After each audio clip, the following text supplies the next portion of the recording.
All right. Well, hey, everyone. Welcome to our March leadership meeting. I am Dee Corchin, and we have a special guest tonight, Amy. But Amy, just so you know, we just started these meetings last month, doing a regular meeting for executive director and above. And one of the things I had talked about that was important to me was to be able to bring some leadership and personal development training to this group in specifically. And it was just very, very coincidental that Amy and I, who happens to be, I happen to be coaching with, was like, hey, she's like, I've got, something I'd like to share with your group. So it was perfect timing and great that the calendar worked for today. So just so you guys know, going forward, we will continue to meet the first Monday of every month at 3 p.m. for just this group. But I really want to give all of our time today to Amy Kemp. I know a lot of you are familiar with her. I was just saying as she was signing in that she's had influence in our organization. Primarily, a lot of you got to get to know her last year at our Awaken conference. But those of you who don't know her are in for a treat. And just so you know a little bit about her background, Amy is the owner and the CEO of Amy Kemp Incorporated. And in her work in this growing company, she helps leaders and business professionals understand how deeply their thought patterns impact every part of your work and your success. She's a certified habit finder coach. She's led a lot of successful people through her encounter groups, which is a group coaching format that Amy, you can always share information on anything that you offer. She also offers one-to-one coaching that many on our team have encountered. And I'm actually in engagement with her as well right now. But she really has a great curriculum of courses that she offers. And this is a new one that she's offered called Money is a Mirror. And I've been through the course. It is very powerful. And I felt like this would be something, she's going to give a high level overview of it, something because all of us here are here because we want to grow. Both as individuals, but usually a growth in individuals also helps us in our business and therefore our income, and it is also interrelated. So Amy, you come with a wealth of experience, but also a really good reputation that most of us know. So I'm going to go ahead and turn it over to you. Well, thank you so much. I feel like I'm with my favorite people. I keep saying, oh, there's, and I don't want to miss anyone. So I won't say all of your names, but just know that I hold you all in the highest regard, sincerely. And so much of that I know is because of your leadership, Dee. And so I do want to just acknowledge that all of these people are here by choice. They're not here because they have to be, or they're earning a salary, or someone requires it. And so it just speaks so highly of your investment in each of them. And I am really excited to share with you, this is just a taste of my most recent online course. Some of you I know have been a part of it or have maybe worked through some of the sessions. So you're going to get me again. It's sort of a review of some of this material, but I do just want to ask if all of you do have the handout. It is really helpful as we go through this. Obviously, you can rewatch it and fill this out later, but because this is kind of a taste of it also, I will ask, I'm going to go through it. I'll pause periodically to make sure if you missed a fill in the blank or whatever, we can kind of clean that up. But I'll just ask if you're super detail oriented to just let it go and not get really hung up on every single fill in the blank. Just go for the big picture of the message of what I'm sharing. We can go back and fill in what you've missed. So one of my favorite authors is a woman named Barbara Stanny. She got married recently, so her name is Barbara Hewson now, but she wrote a book called The Secrets of Six-Figure Women. And it was a book that changed my life dramatically. It had such a significant impact on how I viewed money and how I viewed people who had money and what that meant. And so this course is really a 4-part series that I'm giving you a taste of, but it's about how money is really just a thing that reflects our thought habits to us.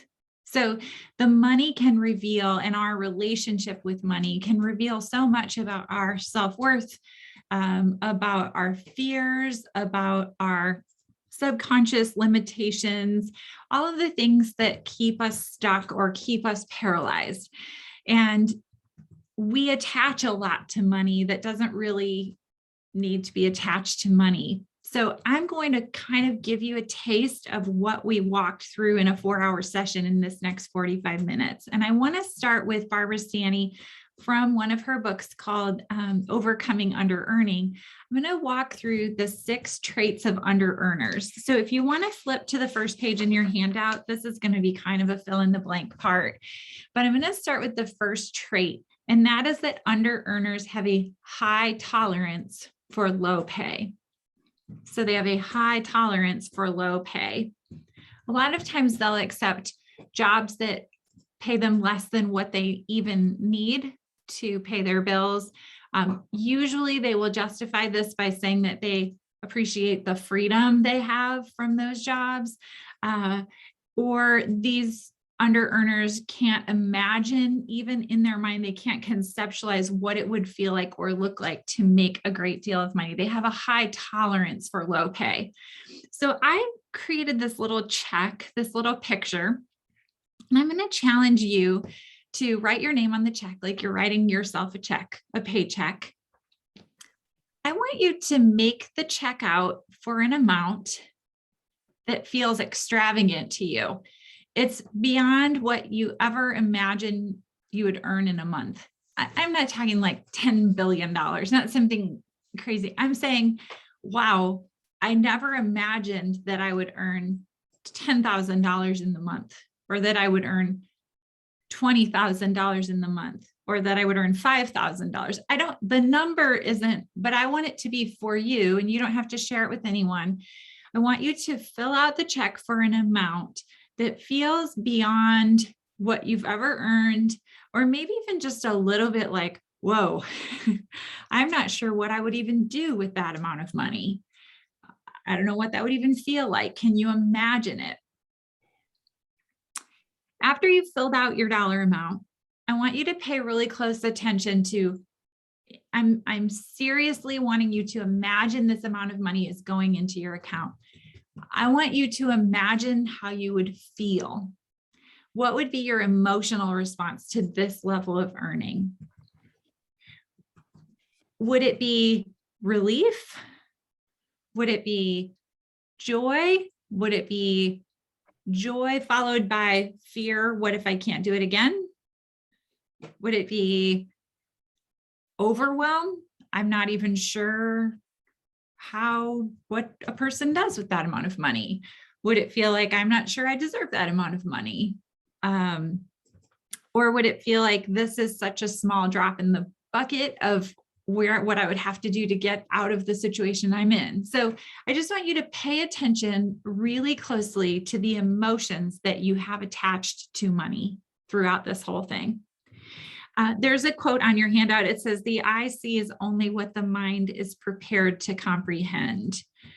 To a nail, the whole world is a hammer. To an under earner, the whole world is a limitation."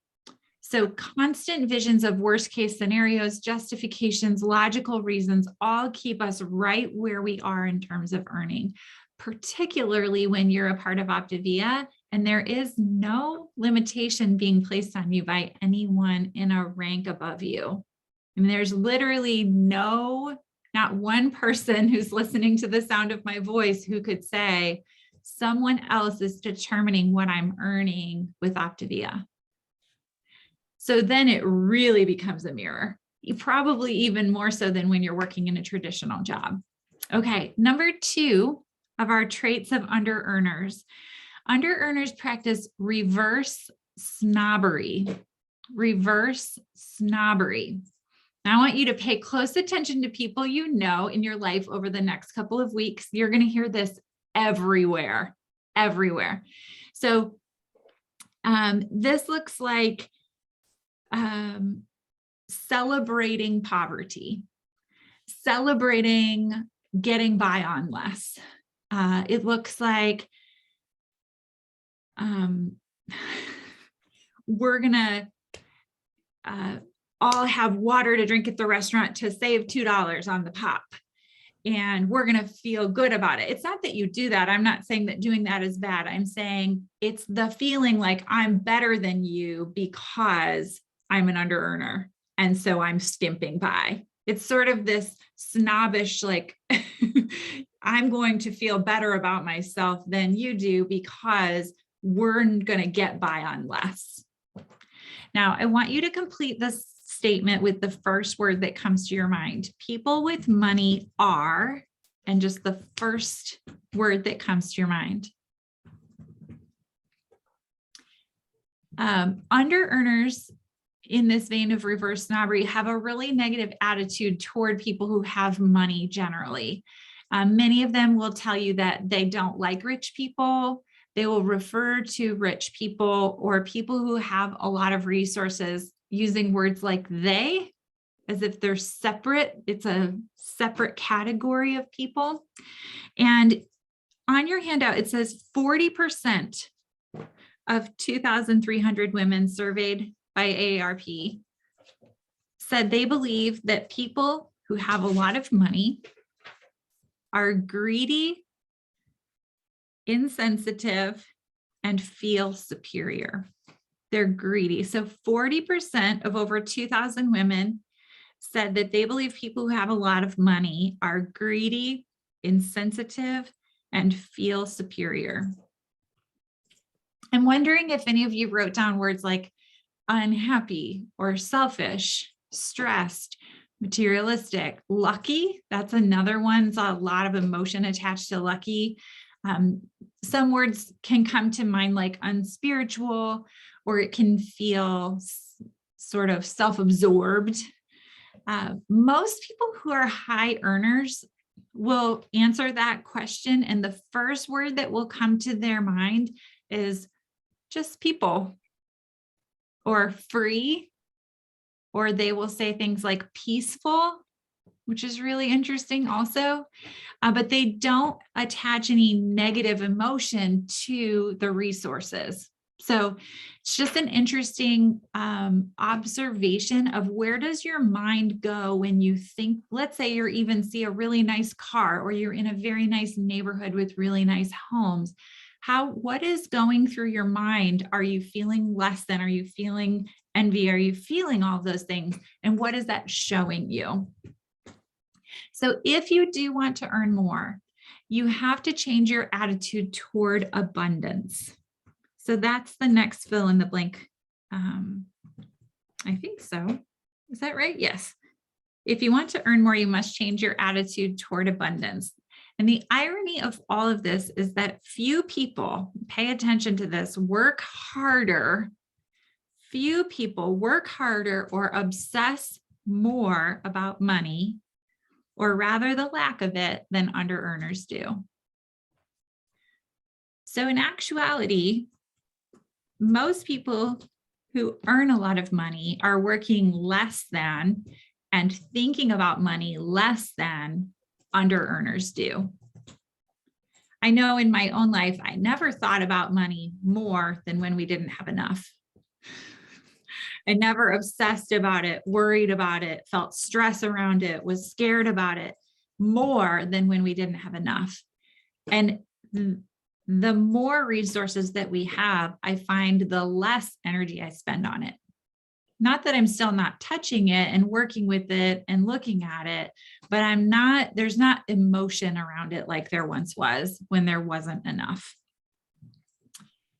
Okay. I see this sometimes we'll say like in Optavia, where you'll find yourself worrying about how to pay for a hotel at an event. And you're worried about the money, and then you're not working creatively to do the work that would actually create the income. Or you're worrying about buying groceries, or right now, everyone's talking about gas, right? Like everywhere I go, I'm just like, oh my gosh, wow, we are really honing in on this one thing, right? But the more we focus on that, the more we're taking energy that could be put toward generating income. The more we talk about it, the more we complain about it, the more power we give to it. worrying about having a high balance on your credit card takes the best version of you away from the people in front of you who could be your next connection that leads you to your next client. So when you are thinking about and obsessing about money all the time, you show up with less confidence in every space. And it's not because of the money. It's because you're giving the money the power to allow you to feel like you're less than. And then you're missing opportunities, therefore you're making less money.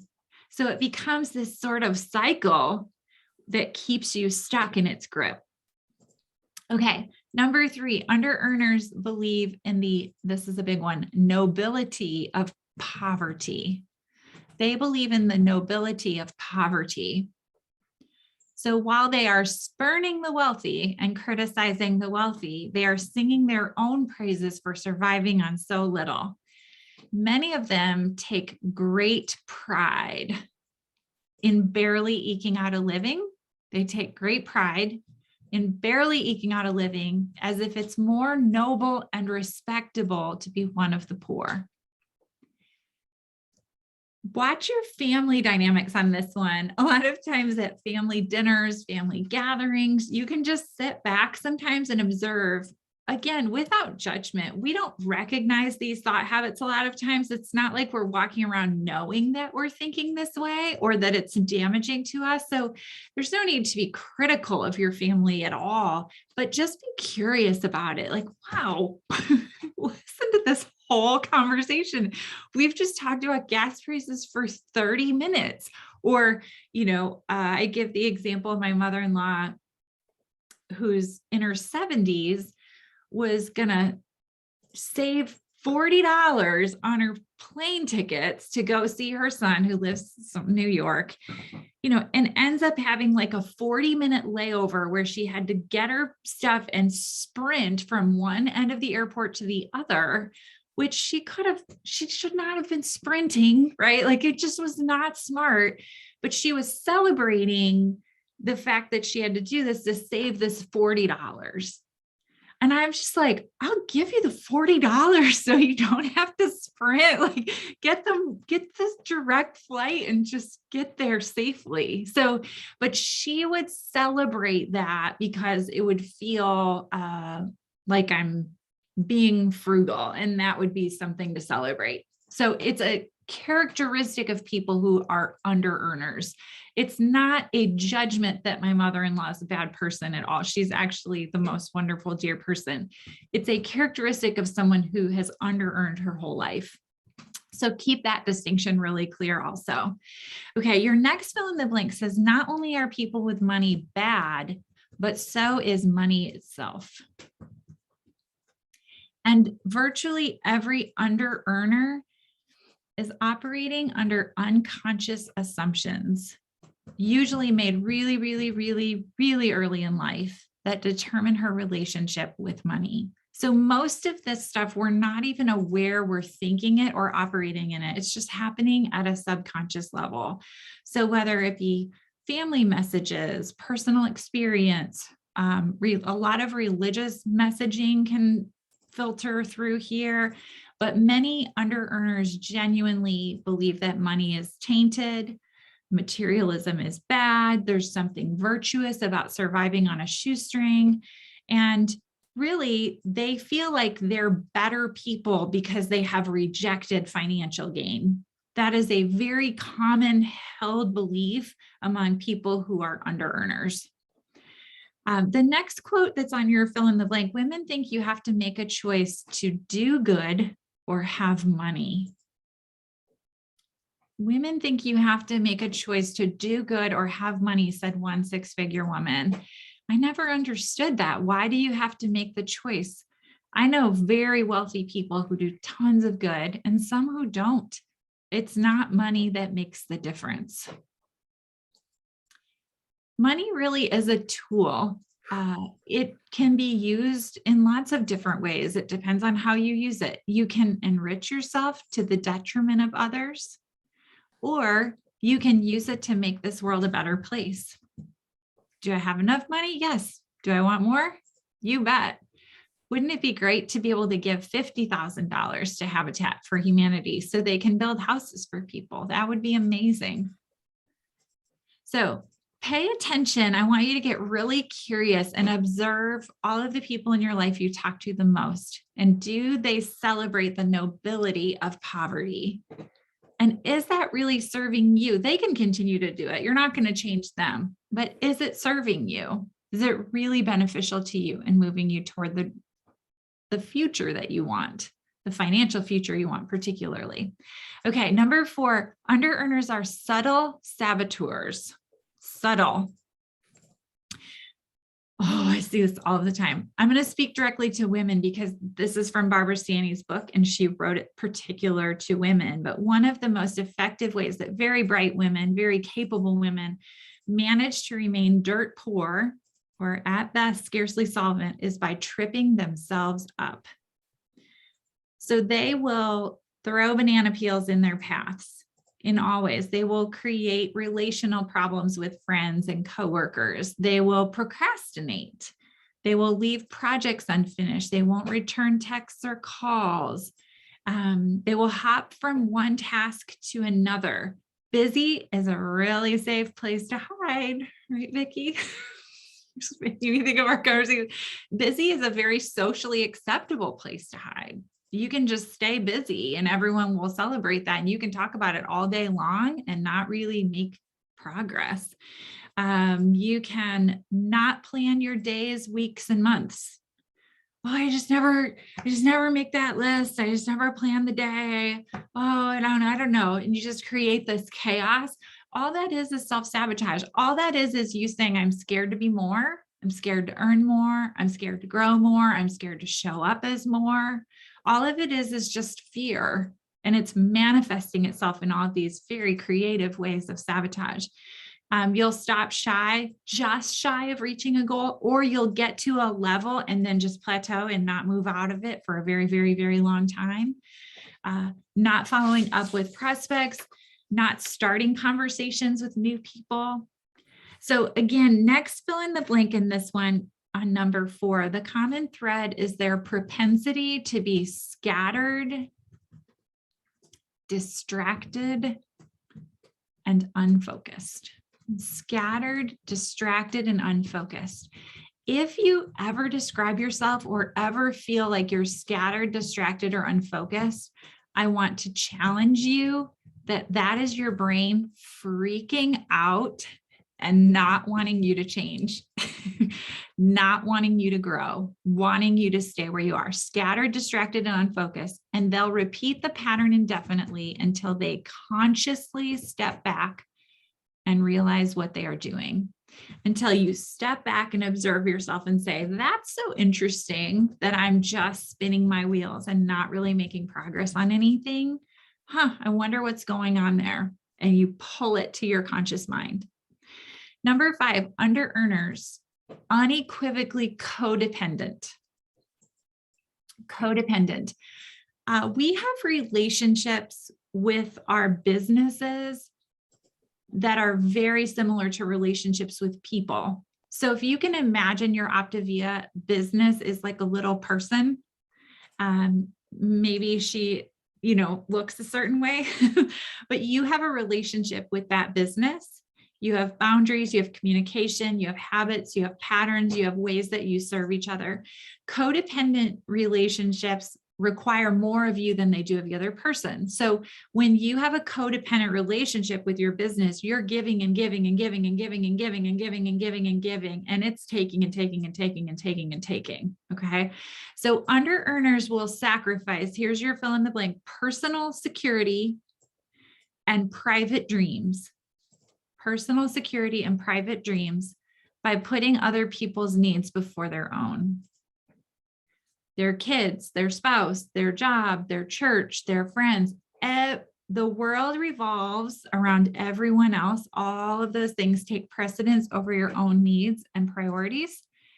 And there's a fine line between loyal employee or devoted wife and sacrificial lamb. Under earners do not know where that line lies, and they're just giving and giving and giving and giving and giving and giving. always available, always saying yes, never having healthy boundaries. So neglecting meeting our own needs for the sake of others leads to, okay, I've got 4 in a row and they're all kind of long words, so stick with me. Resentment. Pay really close attention to resentment in your life in general. It's a red flag that there's a missing boundary. Resentment, depression, burnout, and breakdown. One high earner in Barbara's book said, "We are the caretakers of everything and everyone, but we have to learn to take care of ourselves first and not feel guilty." I always felt guilty if I did anything for myself. That had to change. So one of the toughest challenges for about every working woman I know is finding ways to, here's your next fill in the blank, satisfy her aspirations, to pursue what she wants, to satisfy her aspirations without ignoring her obligations or slighting those she loves. And our brains want us to believe that we have to choose between those two things. We can either go after the goal and satisfy our aspiration, or we can take care of and love the people in our lives. 6-figure women approach this challenge not as an issue of selfishness, but as a matter of balance. They understand that if they don't take care of themselves first, a whole lot of people pay the price. They pay the price. So even though it's a huge inconvenience right now for me, I'm rearranging everyone's schedule in my entire house right now so that I can go work out at 7 a.m. twice a week, because I'm working on writing my first book and I need more time during my workday to be able to write. And so I've had to rearrange my schedule and not do my workouts when I normally do at 8:30. Well, Ryan has to change his workout schedule. Andrew has to go to extended day. Anthony has to get a ride to school. Everybody basically has to rearrange themselves around me. Now, I can struggle with that. Like, is that selfish? Everybody's having to move to meet Amy's needs, right? Or I can say, if Amy's needs aren't met, the whole ship's going down. And so the healthiest thing for all of those men in my life is that I take care of me, right? That we make that a priority as a family, because everyone in the family depends on me to provide income and to provide all of the things that I do for them. So taking care of me is not selfish. It's actually the best thing for the people I love. Okay, number 6, under earners live in financial chaos. This just happened. We had a good friend of ours who got really sick with COVID, and his wife didn't know what bank they went to. She didn't know where the checkbook was. She didn't know she knew nothing about the finances. And I have another family member who just recently, it was tragic, but her husband left her at the age of 70. She thought she had all this money. No money, no money. She had no idea what was going on. What I will say to you is simply, no matter who you are, how old you are, or who takes care of the finances in your family, know what's going on. Just know what's going on. You don't have to be the one doing it, but you do have to understand and know what's going on. Under earners live in financial chaos. They're usually scared of money. They're scared to talk about money. They just put their head in the sand. They don't even know how much money there is. They don't know how it's getting paid, but they live in chaos.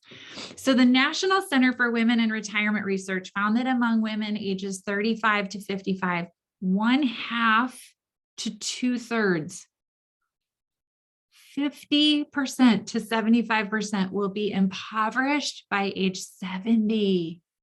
That's crazy, crazy. So if you are between the ages of 35 to 55 right now, 1/2, 50 to 75% of you will be impoverished by the age of 70.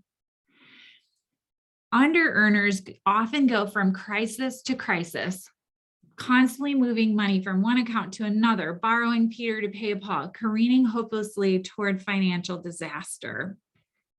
I'm going to give you 5 things that all of the women that Barbara Stanny interviewed who earned 6 figures or more did. All of the high earners, these are things that all of them did, every single one. One, they lived within their means.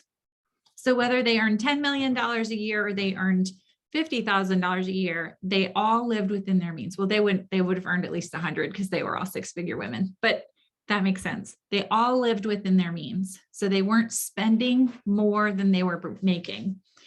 Number 2, they had very little to no credit card debt. So eliminating credit card debt from your life, very important. 3, they were disciplined savers. So they saved money consistently. 4, retirement fund. So they regularly contributed to a retirement fund, usually the maximum amount that they were allowed to contribute to the fund. And then number 5, interesting, they balanced their checkbook. So again, they lived within their means, very little to no credit card debt, disciplined savers, regular contributions to a retirement fund, and then they balanced their checkbook. Under earners are experts at finding ways to avoid dealing with money, from not balancing their checkbooks to bartering for services. That's a big one. I will not barter with people. Like, I'll trade you this for this, or I'll, give you your fuelings if you'll do this, or I'll just no.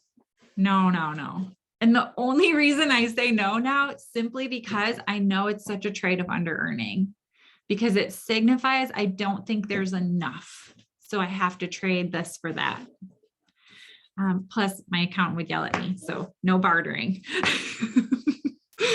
And my accountant, we're all a little scared of her, but she's really wonderful. But every time I get an email, I'm like, oh no. Okay. As long as chaos reigns, prosperity is virtually unattainable. As long as chaos reigns, prosperity is virtually unattainable.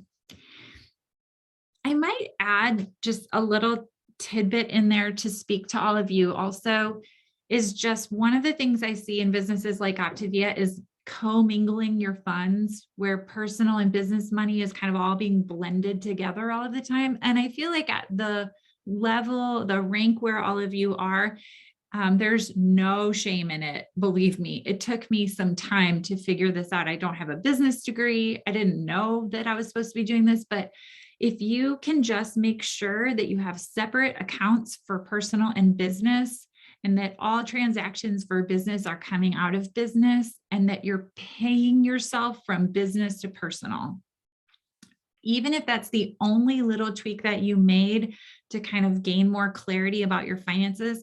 But a lot of times when it's extra income, it's just sort of like, oh, just throw it in the mix and it's all kind of blended. But if you really want to think of this like a business and start to think like a high earner, there's a definite separation where the business is its own entity over here. And it is something just to do a little check-in with if you are leading coaches, again, gently and kindly, but just asking curious questions like, do you have those accounts separated?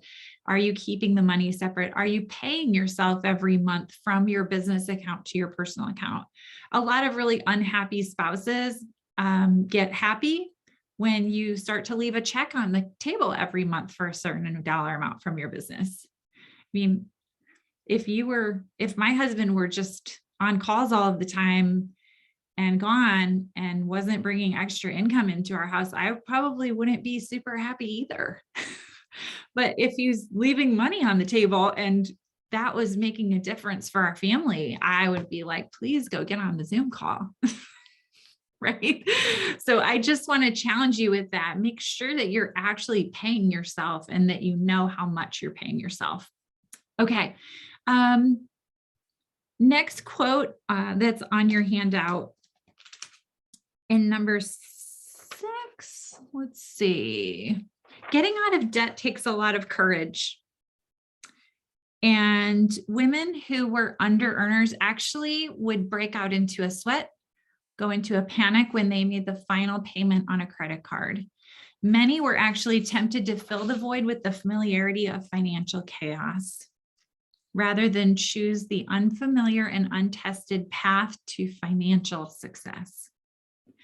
So don't be surprised if you have experienced a great deal of debt, you get out of it. There is a fear of leaving that feeling of bondage to the debt. And a lot of times you can self-sabotage and just return back to the debt because it's more comfortable, even if it's not better. Okay, so just some things to ponder and kind of assess in your own life. Now I want to finish our time today to talk about a part of my own journey in my relationship with money. And it can be used in a lot of different ways, but I'll speak to money specifically today. And that is learning to separate money from my identity, from my feeling of safety and security.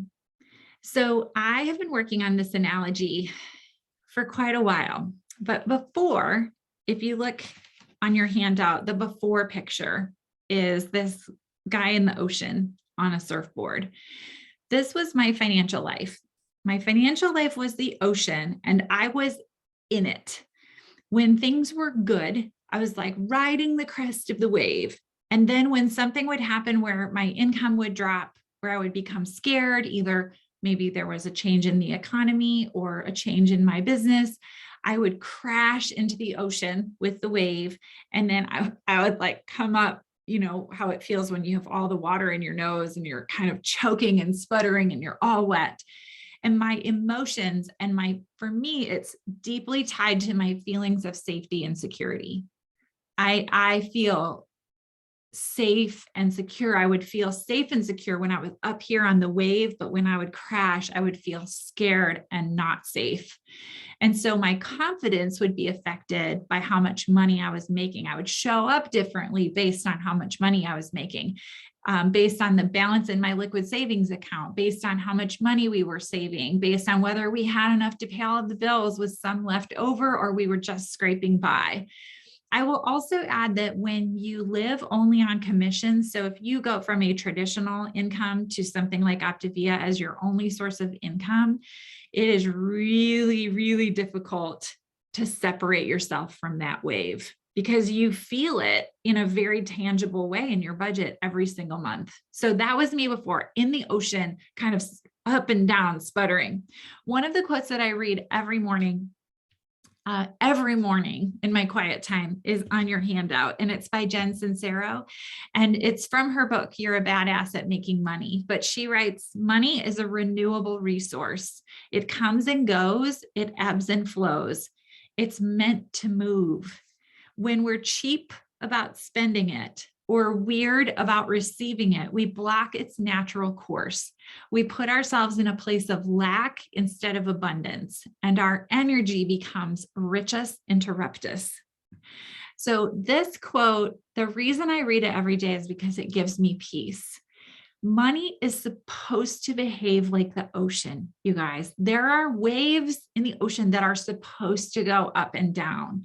There are tides that go in and out with the seasons and the time of the week and the time of the year. There are times when the water is very calm, and then there are others when it is very tumultuous and it's very stormy. But one thing is certain about the ocean, just like one thing is certain about money. Thinking you can control the ocean is ridiculous. And attaching your feeling of safety and security to something that is supposed to be constantly changing. It's supposed to, that's the nature of it. When we attach our feelings of safety and security and self-worth, even more dangerous, to the waves of the ocean, that is not wise. Nor is it wise to attach our feeling of safety and security or value to the highs and lows of our financial lives. Sometimes it's up, sometimes it's down. We're always valuable. This is going to move. It's supposed to move. It's like the ocean. So when we're attached to it, and that's your next fill in the blank, our attachment to the ups and downs of the flow of money in our lives is dangerous and damaging. And it actually prevents us from being able to create more money. It's our fear of not having enough or going broke that actually robs us of the creative, abundant energy that creates wealth. We spend so much time being scared about money. We don't have enough energy left over to create the thing that would give us financial abundance. So here's what this looked like in my analogy. I have worked really hard to retrain my brain to separate my worth, my success, my value as a human being. And for me, again, it's all about safety and security from the flow of money. So rather than swimming in the ocean, like I used to, where I would feel every rise, every fall so intimately and so deeply, where I would allow those ups and downs to affect how I felt about myself as a person. I went to the store and bought myself one of those low, cool beach chairs and an umbrella. And I got out of the ocean. I walked up the beach and sat down on that chair. And from the beach, when I am not so attached, I can ride out the ebbs and flows without it robbing me of the presence from my present life because I'm so scared. The money, again, it's supposed to go in and out. It's supposed to go up and down. It's not the source of my safety and security. It's just a thing out there that's moving all of the time. And it's cool to watch, but it is not mine to control. And no matter how well I perform, I think we've all learned this the last couple of years. No matter how well we perform, we cannot control everything. We cannot control every high and low, every circumstance. No, we didn't know there would be a war. We didn't know there would be a pandemic. We can't control any of that, right? What I can do from the beach is say, ooh, it looks like there's a storm coming. I can adjust to trends. I can watch and see what's happening and I can make adjustments to things, but control is not possible. In addition, from the beach, no one ever says there's not enough water, right? No one looks at the ocean and says there's a water shortage. There is no lack of money in the world. So I don't need to be fearful when I can see from the beach. I can observe the flow. Again, I can move my chair up or down on the beach. I can keep track of it. I can watch the weather reports, but it is not the source of safety or danger. Like when you're in the water, it's not as dangerous. Again, your value when it's not in the water is not so affected by the whims of the water. I am valuable no matter what. My intrinsic value is not dependent on anything external, particularly not in my performance in creating income.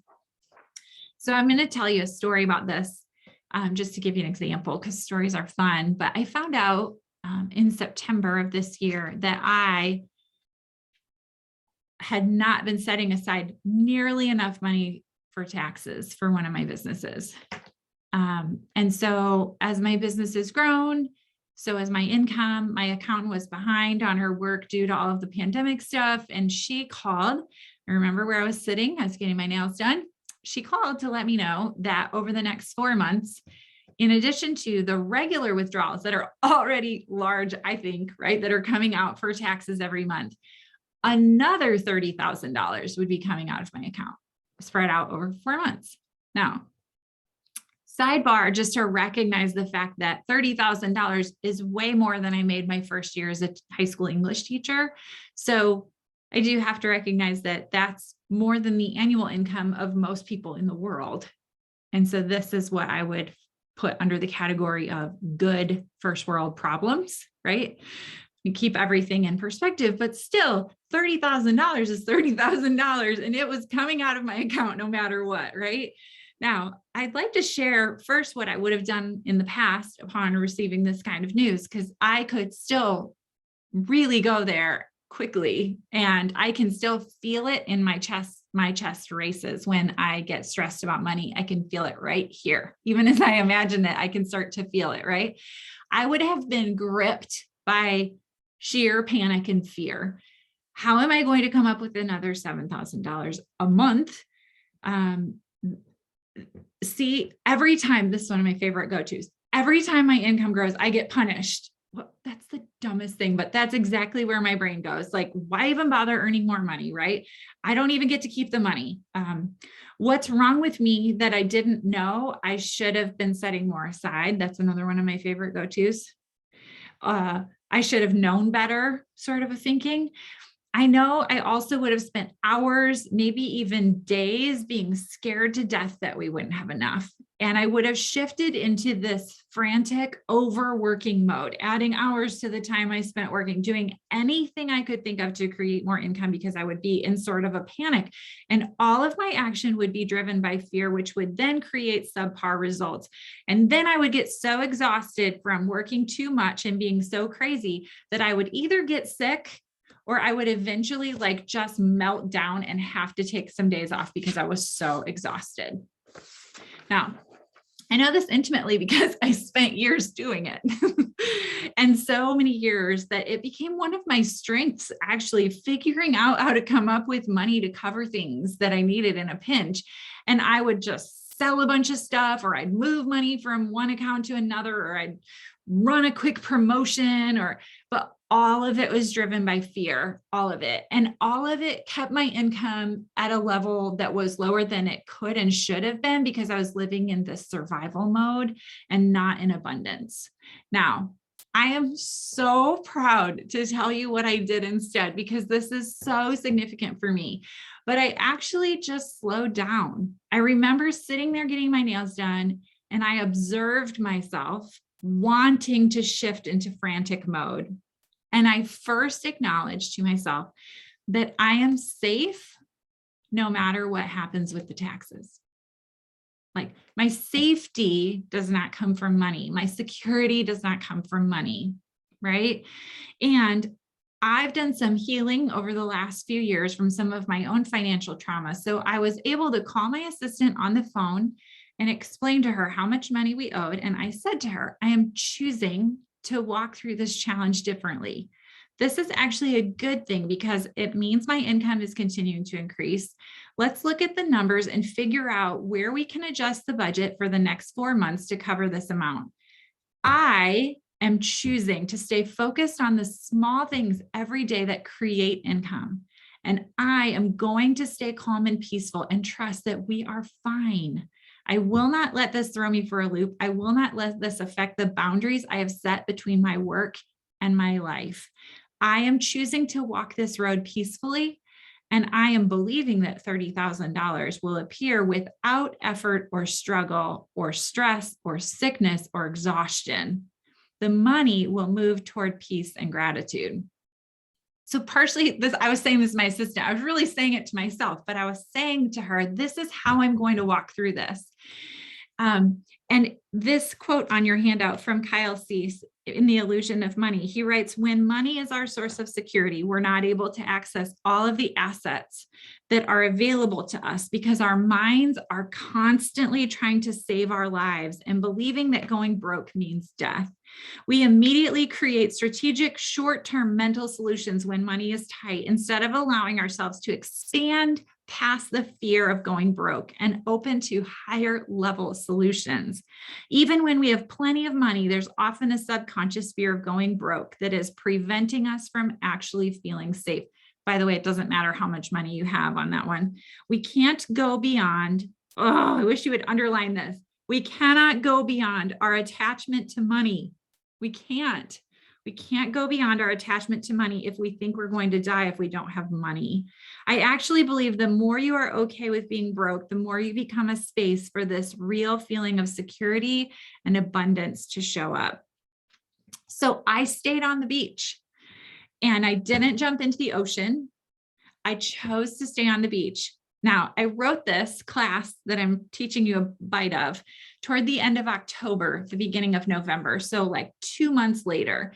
And as of November 2nd, there was more than enough money in my account to cover all of the extra payments through January, all $30,000 of it. And I did not work any more hours, and I did not work harder, and I did not panic, and I did not freak out, and I did not put pressure on myself, and I didn't get sick, and I didn't melt down. And you know what I mean? It was like, yes. And my assistant said, I cannot believe you did that without any stress at all. You just stayed focused on your daily steps and believed it was going to happen. I'm so grateful, not for the money, for the difference in the level of experience that I had. Just to have peace through it and to not have gotten back in the ocean was such a victory for me. So, a couple of final thoughts about the beach analogy that I'll leave you with. One, it's harder to stay out of the water and on the beach when you own your own business or when you work on commission. So if Optavia is your only income, I'll just say it's harder. It's way harder than when someone's giving you a certain amount of money on a regular interval. Next, if you want to know all of your buried unhealthy thought habits, become an entrepreneur. Because money is a mirror. And if you really want to know what's in your brain, leave the traditional workspace and depend on money from a business you own or strictly on commission, because that's when you get to realize where your actual feelings of safety and security come from. Now, I am not one to recommend that you do that rashly for this very reason. If you are not ready, it can paralyze you. It can really send you for a ride. But just know, if you did that and you're having a lot of noise and a lot of resistance, that's normal. It brings it all to the surface. Also, from the beach, remember, there's no shortage of money. There's no shortage of water. There's also no shortage of opportunity. There's more than you could ever use or imagine or measure. And knowing that it ebbs and flows, just let it. Just let it. Also, abundance and separating feelings of security or feelings of value from finances is not natural, is not our natural default response for most people. It's something you learn. It's an intentional choice. So you do have to choose it. And then last, you cannot get on the beach without knowing your money story. You just cannot. If you don't know where your stories came from, what your financial trauma is, what messages are being played out in your life from your experiences with money, you cannot get on the beach.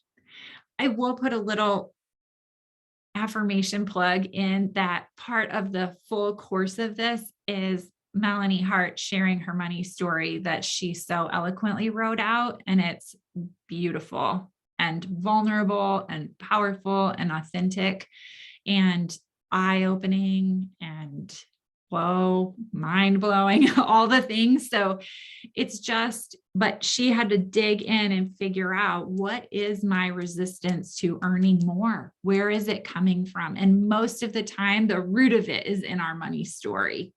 So again, I want to wrap up by reminding you, this is not about how much money you earn.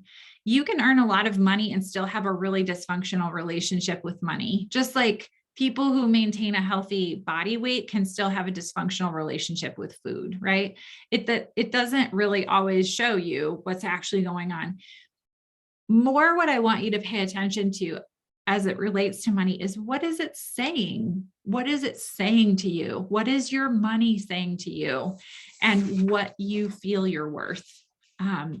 No matter what, I'll give you 3 ways that you can kind of take a next step. Probably my biggest invitation is just to take the full online course. I don't know if I've ever, in fact, my business manager just said this to me. She's like, you really hit a nerve with people on this course, because the feedback that's coming in is not like, great course, I really enjoyed it. You kind of, sometimes it's like paragraphs of like, I made this change. I realized this and this has happened. this opportunity came out of nowhere once I let go of this expectation. I had this really hard conversation, and then all of a sudden, all of this money is coming in. It, like the craziest things, they're telling me these stories. So I just would say it's a 4-hour self-guided experience. It comes with 4 handouts. They're 4 one-hour sessions that you can watch on your own. I will ask Stacy Gillen, since I see you're on the chat, can you type my website in there, amylynkemp.com, just so they have the link to it. But that would be first step, especially if this is all kind of hitting something with you where you're like, I'm ready to earn more and there's no reason I can't be. The second one, this is just a personal ask. I'm working to write my book. I can show you my wall over here. These are all my Post-it notes with all my teaching points for my book that I'm writing right now. So I'm working on it. I was working on chapter 3 this morning. But part of publishing a book is your email list. And I send out a monthly email newsletter. So one of my goals, it's called Mission 2000, is to have 2,000 people on my email list by the end of the summer, so that when I start to take the book to publishers, they want you to have at least 1,500 on your list so that your book looks like something they want to grab up and publish. So you can also register on the same website that Stacy punched in there. I think it's on your handout too, but you can register to just get my monthly newsletter. And then last, I would just say, if you've never taken the Habit Finder, a lot of you have, but some of you never have taken the assessment that's a measurement of your thought habits. So money will reflect your thought habits. The Habit Finder will tell you what those thought habits actually are, like in print. You can take it for free on my website, and it's under resources. It takes about 10 minutes online. You get the results right away. It's like a 40-page assessment, and you can read through the whole thing. But it is something that you can't outwork your thought habits. You can't work harder than your thought habits. And at some point, you're going to have to deal with them if you want to move forward. They impact every part of every day of our lives. And especially they affect our relationships with money. So I want nothing more than the greatest abundance, peace, and holistic, like, quality of life for all of you. I don't want you to struggle with money. I don't want you to have to do the highs and the lows and all of the crazy. I want you to really experience what it's like, because when you separate yourself from it, you are able to create so much more than you can when you're attached. So thank you for being here today, for being audience champions. And I hope I brought something of value. So thank you, Amy. That was fabulous. And thank you guys. We had really great attendance on this. And like we talked about in last month's call, I said the only reason I've ever seen somebody leave this business at your executive director or higher is when the noise in our head gets too loud. And so when you're feeling stuck or that noise is there, that is usually a sign that it's time to start looking at our thought habits and our patterns. And Amy, I just appreciate your vulnerability of sharing like where you were with money, what your relationship was. It wasn't like you came up here like, I got it going on. It's like, I have lived through this struggle. And I'm going to be honest, these were the first 2 books Amy gave me to read. And I was like, wait, I do earn that. But yeah, I had some thoughts around it that, need to be worked on. So thank you, Amy. Highly recommend you guys do this course. I hope you see the chat blowing up for kudos, and we'll see everybody next time. Bye.